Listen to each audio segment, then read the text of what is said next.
Pasó el tiempo, yo le expliqué ese mismo día, le dije, no, hija, algunas personas no saludan. ¿Por qué, papi? Por- Porque no saben, porque les da temor, porque se sienten inseguros, porque como no conocen las personas, pues no acostumbran. Claro, como nosotros saludamos a todo mundo y soy pastor en una iglesia, en ese tiempo estaba en otra iglesia donde habían 250 personas, entonces pues nos saludábamos, muy sociales. Pasó el tiempo, nos volvimos a subir al ascensor y adivinen qué, la misma señora con los dos niños. Nosotros buenos días y ellos mirando hacia el frente y mi hija y yo, ¿saben? No imaginan la felicidad el día que la señora se sube al ascensor, pasó el tiempo, no fue rápido, no fue fácil, fue cuestión de meses, sube y dice, buenos días. Valeria torció los ojos y dijimos, buenos días. Y después los hijitos saludaron, buenos días.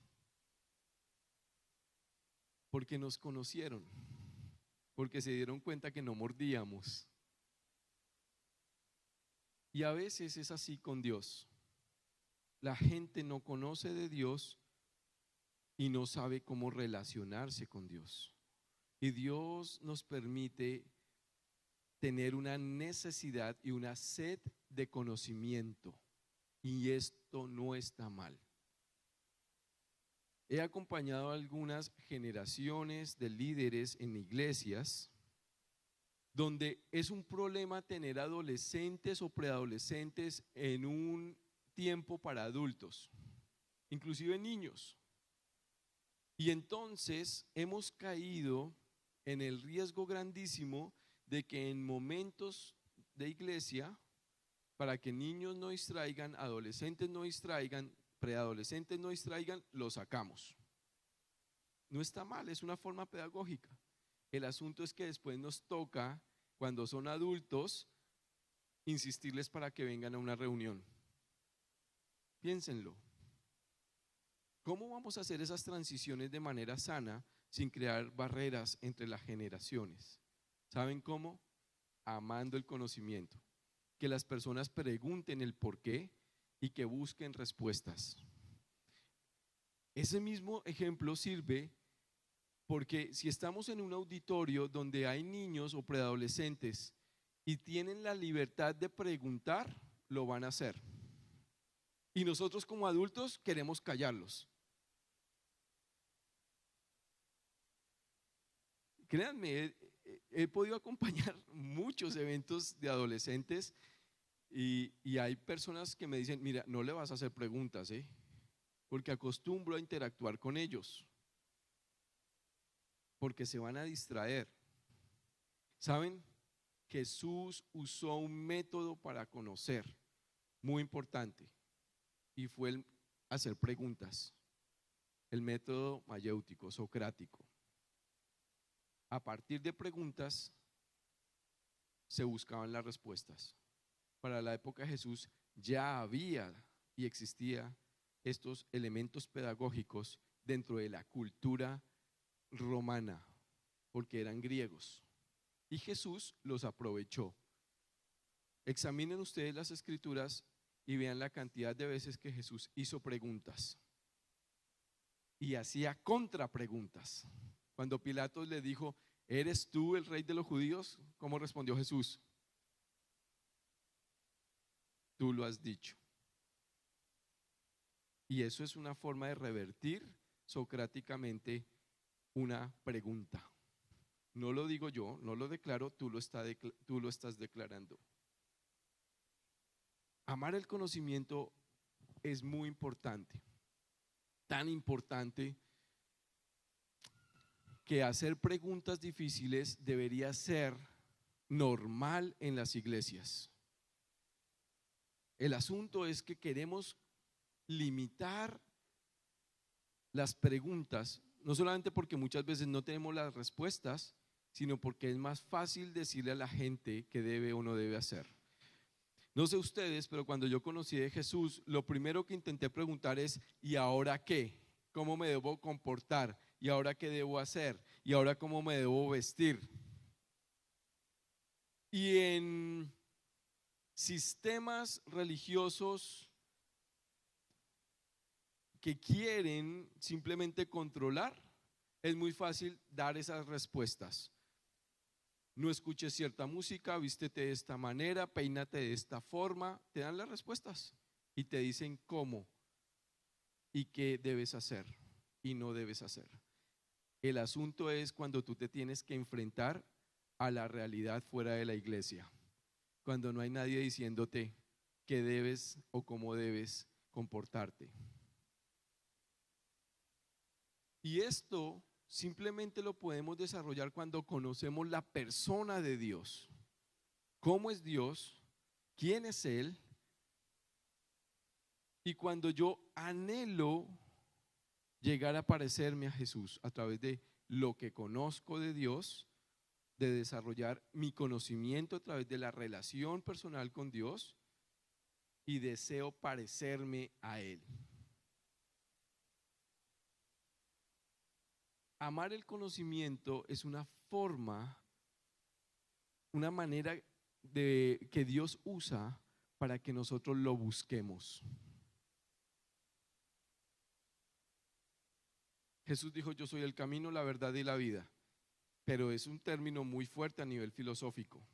Y los griegos estaban buscando para la época todavía qué es la verdad. Y Jesús se define como: yo soy la verdad. Es una forma de hablar, el conocimiento pleno está en mí manifestado. Desear conocer y desarrollar una mente crítica es importante para la iglesia siempre. Que tú tengas una inconformidad santa es un término que creo que utilizó Harvey Cox, un teólogo muy importante de finales del siglo y comienzos de este. Una inconformidad santa, hay algo que te deja un malestar profundo y que no te deja, como decimos en Colombia, tragar entero. Es sano que te cuestiones, es sano que tengas la duda santa. Hay un versículo en las Escrituras que dice que el que duda ya le es pecado. Y a partir de ese solo versículo hemos hecho toda una teología para que la gente no haga preguntas ni cuestione. Y hemos llegado inclusive al límite de simplemente no llegar a cuestionar ningún tipo de autoridad, y es impositiva, cuando lo que Jesús nos enseñó fue amar el conocimiento y hacernos preguntas difíciles y hacer preguntas difíciles. Y está bien. ¿Por qué? Porque las nuevas generaciones no tragan entero, no aceptan la autoridad por imposición, sino por relación, y porque, como decimos nosotros, nos hemos ganado la autoridad para ellos. Ellos asimilan la autoridad porque tu vida la respalda. Nosotros veníamos de la generación donde papá decía: no se peine así, y yo decía: ¿por qué? Y él me decía: porque yo mando, soy su papá. Sencillo. Las nuevas generaciones asimilan la autoridad por el ejemplo, por el modelo de vida que están siguiendo. Así que si tú como papá o tú como mamá no eres el ejemplo a seguir, Maluma va a ser el ejemplo a seguir, J Balvin va a ser el ejemplo a seguir. Amar el conocimiento es permitir que cuestionen y que encuentren las respuestas, no necesariamente a que se las demos. Segundo elemento. ¿Me ayudan con un clipcito? El siguiente.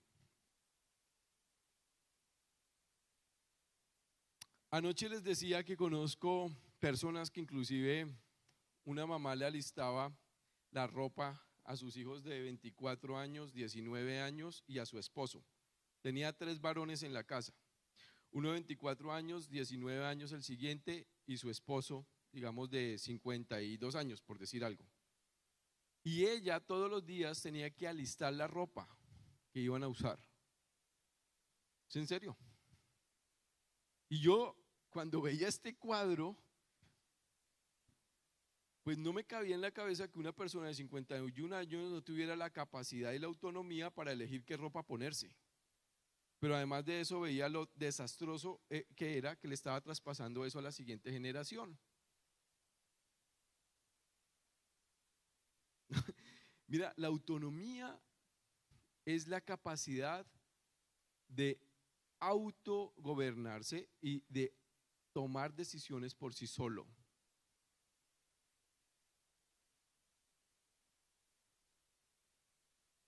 Nosotros venimos de un pueblo latinoamericano.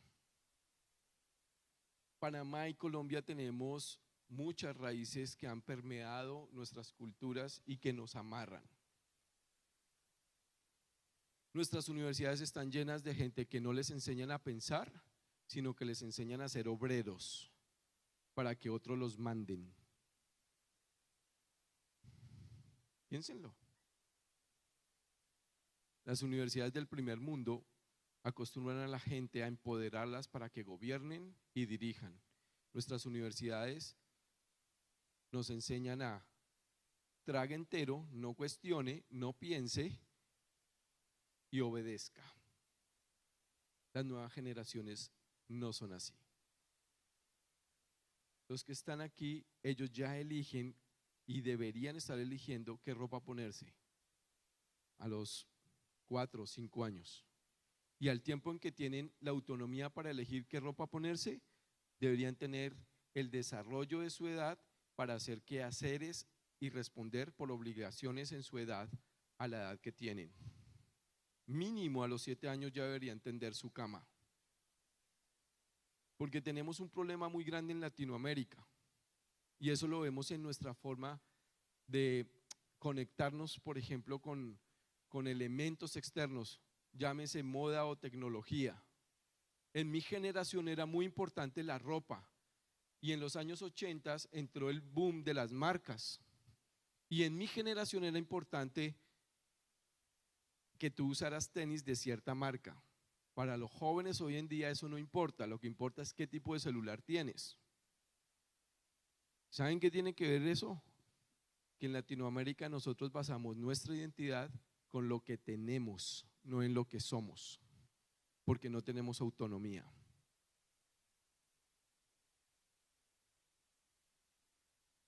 No tenemos la capacidad de valernos por nosotros mismos y el valor no lo tiene que dar un agente externo.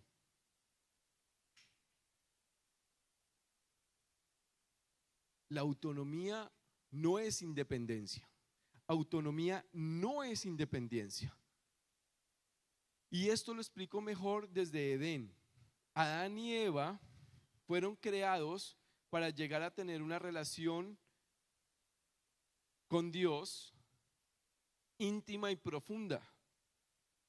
Pero Dios les dio la autonomía, la capacidad de decidir, de tomar decisiones, de pensar por ellos mismos y de actuar por ellos mismos. Autonomía. Pero ellos quisieron fue ser independientes, separarse de Dios. Quisieron gritar independencia, grita el pueblo americano. Eso es parte del himno nacional de Colombia. Ser independiente es muy diferente a ser autónomo. Autónomo es que tú aprendes a trabajar en equipo, pero tienes la capacidad de como individuo afectar de manera positiva al equipo o negativa. Hoy Egan Bernal, un colombiano, quedó campeón del Tour de Francia. Yo no sé qué tanto siguen ustedes el ciclismo en Panamá. En Colombia es muy importante. Y Egan Bernal es el primer latinoamericano en coronarse campeón del Tour de Francia. Ningún latinoamericano lo ha hecho antes. Y pues está de fiesta la cosa. Pero yo pensé tanto en Nairo Quintana. Ha sido el mejor ciclista de la historia. Ha ganado el Giro, la Vuelta a España, ha estado 2 veces subcampeón del Tour. Bueno, pero ¿saben cuál fue el problema de Nairo esta vez? Que no tuvo equipo que lo acompañara. el equipo de Nairo, el Movistar, eran independientes en sus propósitos. Cada uno quería ganar por sí solo. Me recordó a Adán y Eva. Como autónomos deberían tener la capacidad de trabajar en equipo. La autonomía es la capacidad que tú tienes de autogobernarte. Y uno dice, no, a mí me han enseñado a depender de Dios, ¿cierto? Es parte de nuestra terminología, depender de Dios. Está buenísimo, porque es que Dios no quiere que tú seas independiente de Él, sino que logres ser autónomo, que tomes decisiones, que actúes y que pienses a través de su espíritu. Siguiente punto es ser solidarios y dejar de ser competitivos. ¿Recuerdan? Les hablé de Nairo. La presente generación es la quinta generación, estoy hablando de los menores de 15 años, es la quinta generación de cristianos en Latinoamérica. Es decir, el evangelio lleva en Latinoamérica menos de 100 años. ¿Sí? En general. Voy a hablarles de Colombia. En Colombia tenemos menos de 60 años de haber llegado de manera contundente al país, el evangelio. Habían brotes de iglesias, pero digamos que de 60 años para acá, pues el evangelio realmente tuvo una explosión interesante. Pero ¿saben qué? En nuestra forma de pensar y en nuestros paradigmas que nos determinan nuestras acciones, nos enseñaron a ser esas mismas generaciones competitivos. Nos enseñaron a competir, a no dejarnos de nadie. Y en Colombia hay unos dichos muy complicados. Por ejemplo, el vivo vive del bobo. Por ejemplo, paisa que se respete no se vara. Y eso suena muy bonito, pero a nivel de acciones te hacen tremendamente competitivo y que no importa cómo, si es de manera honesta o deshonesta, con tal de que tú saques adelante lo que quieres. Ser competitivos ha hecho un daño muy grande a nuestros países. Tengo esta ilustración. Se hunde un barco, llegan 3 europeos a una isla desierta, son los únicos que viven en esa isla. ¿Y qué hacen los 3 europeos en esa isla? Forman la comunidad europea en esa isla. El mismo barco con 3 gringos forman el 101 estado de los Estados Unidos, lo fundan. Llegan 3 latinoamericanos y ¿qué hacen? Forman 3 países y cada uno con sindicato. Somos terriblemente competitivos, no somos solidarios. Vengo de una reciente experiencia en otro país y me decían, mire, en este país tienen un problema muy grande. Es tanta la envidia que el vecino no se pone feliz si ve que su vecino progresa. Es tanta la envidia que ese vecino hace lo que sea con tal de verlo fracasar.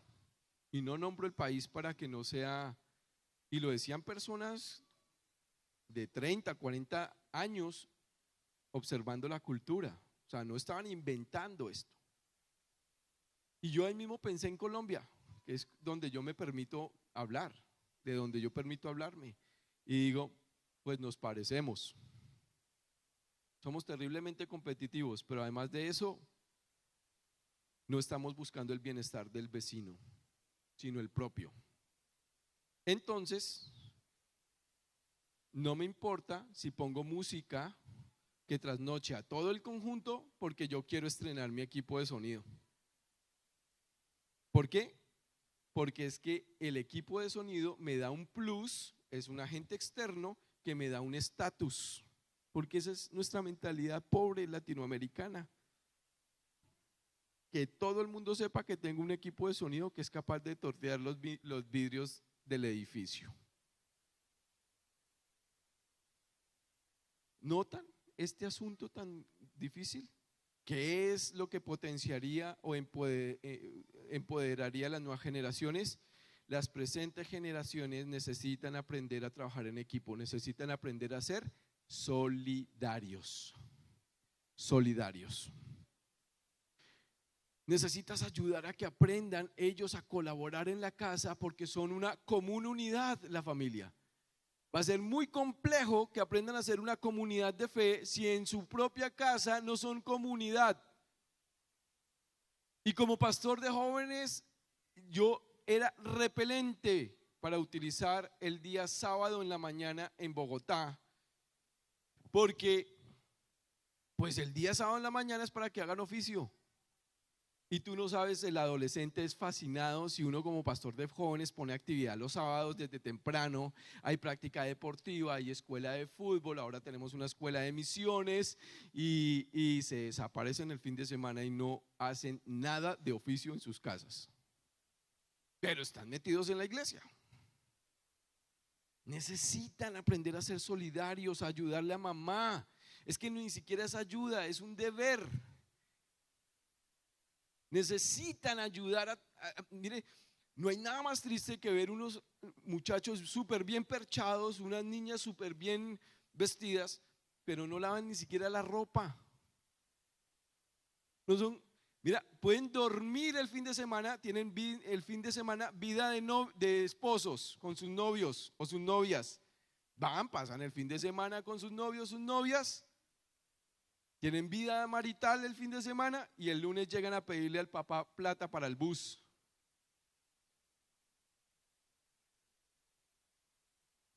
Necesitan aprender a ser solidarios, porque ese fue el camino que Jesús trazó para hacer comunidad, y era ayudar al que estaba en necesidad. Y está comprobado que las sociedades solidarias, los países que han tenido este principio de solidaridad, son países que progresan. Muchas veces hemos hablado de los judíos y cómo esa comunidad se ayuda cuando alguien está fracasando económicamente. Hay muchas formas de ser solidario, pero esta presente generación debe dejar de ser competitivos y aprender a ser solidarios, buscar el fin común, la meta común. Uno dice, uy, ¿y yo cómo hago? Alguien me hizo una pregunta, pastor, ¿y cómo hago si es que mi hijo compite en atletismo? ¿Cómo le enseño a ser solidario en el atletismo? Si lo que quiero es que gane y llegue de primeras. Y me pone ese ejemplo. Y estuve meditando y meditando. Después de que me hace la pregunta, yo llegué a la siguiente. Yo miré muchos videos que hay en Olimpiadas, por ejemplo, donde algunas atletas se lastiman y otros les ayudan a llegar a la meta. Nunca ganaron una medalla, pero son los videos más vistos en YouTube. Le enseñaron al mundo a ser solidarios. Ahora uno dice, no, tu principio de solidaridad pues debe estar en todas las áreas, pero una competencia que desarrolles en una técnica o en algún deporte, es lógico que tú procures una meta. El asunto es cuando en la práctica la competencia te lleva a destruir a otros en todas las áreas de tu vida. Y de eso no se trata. De eso no se trata. Quiero terminar con lo siguiente. Hay 3 detonantes. Número 1, amar el conocimiento. Número 2, lograr ser autónomos. Número 3, llegar a ser solidarios. Pero ¿saben? Dios puso una forma y un elemento para que pudiéramos conocerlo, para que amáramos el conocimiento, llegar a conocerlo, experimentarlo, aprendiéramos cómo era Él en nuestra relación, de tal manera que lográramos ser autónomos pero no independientes. Y por último, conociéramos que Él es tremendamente compasivo y solidario, tanto que nos ha dado vida sin merecerlo y nos ha enseñado a amar al enemigo y a ayudar al necesitado. Y todo lo encontramos en las Escrituras. ¿Saben? Es un desastre las cifras de lectura crítica en Colombia. Es un desastre. No llegan, según los últimos análisis del 2017, Colombia es un país donde menos del 1% lee de manera crítica, así que el 99% puede llegar a leer de manera consonativa, es decir, a saber que papá es PA, pero no sabe qué es papá y no sabe cómo definir qué es papá. Lectura crítica es importante y debería estar presente en las iglesias para que aprendamos a leer la Biblia y aprendamos a conocer a Dios a través de la Escritura. Si hay algo que quisiera animarlos en este congreso es a que lean y aprendan a leer de manera crítica los que aún no lo hacen. Yo hablé del 1% en Colombia y busqué y traté de buscar las estadísticas de Panamá y créanme, tampoco son alentadoras. Está muy parecido a las cifras en Colombia. Eso es en cuanto a lectura crítica. En Colombia, el promedio de libros leídos al año no llega a 3 por persona. En Panamá no llega a 1. ¿Suena fuerte? Pues quería decirle, y si lo digo con respeto, pero es crítico. Porque ¿saben qué significa eso? Que los cristianos ni siquiera leen la Biblia completa en un año. Lectura crítica es importante. ¿Por qué? Porque Dios dejó un libro para que lo podamos conocer. Y si no leemos, pero si no leemos y si no entendemos lo que leemos, estamos en problemas. Estamos en problemas. Deberías tener la capacidad de leer críticamente para no tragar entero. Y para que cualquier persona que esté acá al frente, y me incluyo, ustedes pudieran rebatir lo que está diciendo. Papá tenía un dicho que es mi preferido y se los quiero compartir, es mi tesoro. Estoy haciendo un pequeño libro sobre este dicho. Y es que en el país de los ciegos, el tuerto es rey. Y eso está muy presente en la iglesia cristiana. Porque cualquiera que medio tiene un ojo y medio lee y medio ve, entonces se vuelve el guía de los ciegos. Cuando Dios te dio la capacidad de leer con tus 2 ojos espirituales. Lean. Tu autonomía, si la desarrollas, te va a dar la capacidad de leer lo bueno y desechar lo malo. Vas a poder leer un libro de cultura general universal y poder deducir lo que es bueno y lo que es malo y no darnos miedo y satanizar los libros porque son del cochino mundo. No, es que Dios puso un libro inclusive. Él dejó un medio intelectual para acercarnos personalmente a Él. Y es el libro más traducido en todos los tiempos, el más producido a través de todos los tiempos.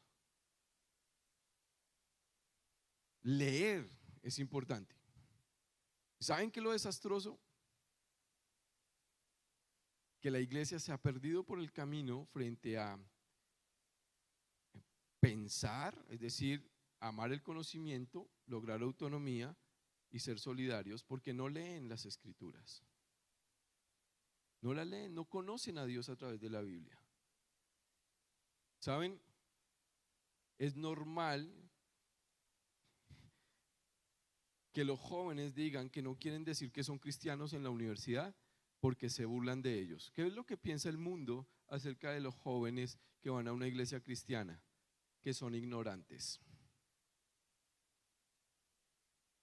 En Colombia critican mucho y reciben muchas críticas a los jóvenes que vienen a una iglesia porque sienten que son personas incautas, que no piensan por ellos mismos y que no tienen la capacidad o la autonomía para tomar sus decisiones y pertenecen a esa forma primitiva de seguir en algún tipo de religión. Así lo ve el intelectualismo. ¿Saben qué? El señor Max Weber, alemán él, sociólogo por encima de los sociólogos de la religión, una eminencia en sociología, ateo,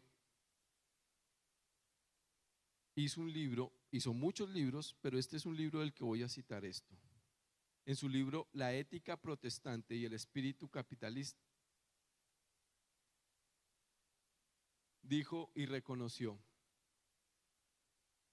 que gracias a que en la época reformada de la protesta reformante, de la reforma, el mundo entero aprendió a leer.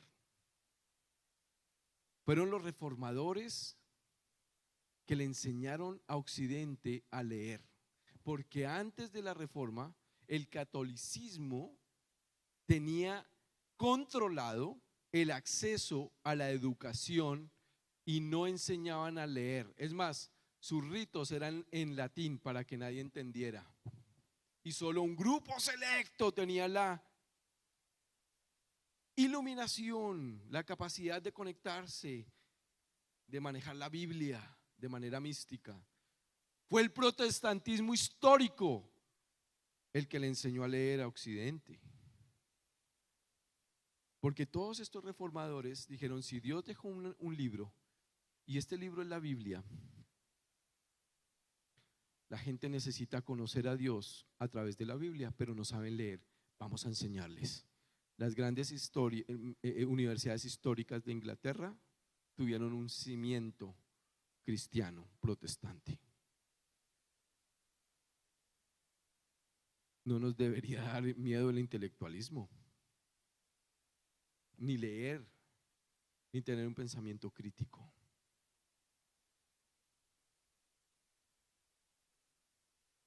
Tal vez tú esta tarde, esta noche, pues de pronto estabas esperando un tiempo diferente, pero me gusta comunicar ideas de esta forma para que podamos entender. Hay otros espacios para predicar y ministrar, pero yo creo que es necesario aprovechar espacios que me dan así para simplemente comunicar de una manera diferente. No estoy diciendo que sea la mejor, sino diferente. Pero Dios me mostró algo esta tarde mientras estaba repasando las notas y Dios me dijo, mira, quiero que vayas a Mateo capítulo 5, verso 16 y pienses en ser luz para que otros vean que yo he enviado a mi hijo. Y pensé, me gustaría tomar un tiempo con la iglesia esta tarde para simplemente motivarte a que revises estos puntos. ¿Qué tan autónomo eres? ¿Qué tanto amas conocer de Dios? ¿Cómo está tu nivel de solidaridad? ¿Cómo está tu nivel de lectura? ¿Cómo vas a enfrentar los desafíos de la presente generación hipercomunicada? Ellos están saturados de información. Necesitas desarrollar elementos críticos e intelectuales. No está mal. En alguna ocasión alguien va a comunicar sobre ciencia y fe, que pareciera que hay un divorcio, pero no es así. Cada vez más la ciencia le está dando más la razón a la existencia de Dios. Pero no deberíamos simplemente reaccionar frente a esa realidad, sino también degustar la realidad. Que podamos leer un artículo de prensa y tener la claridad del proceso porque sabemos leer críticamente. Porque estamos estudiando en la universidad y con argumentos yo puedo simplemente responder expectativas de otros.